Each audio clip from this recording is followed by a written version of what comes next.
Magandang araw Pilipinas! May isa na namang bagyong binabantayan sa karagatan, mabilis, malakas at papalapit sa ating bansa.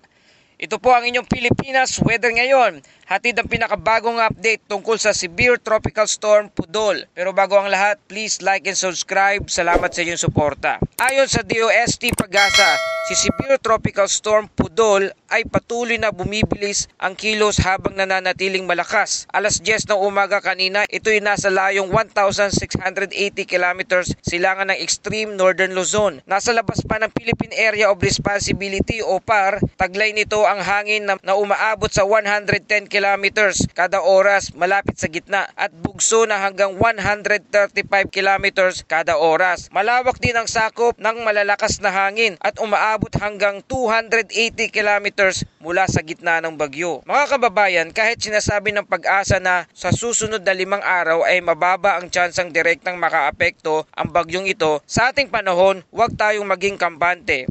Alam natin sa kasaysayan na may mga bagyong tulad ni Egay noong 2023 at ni Ferdy noong 2016 na sa unay sinabing hindi tatama pero kalaunan ay nagbago ang direksyon at nagdulot ng pinsala.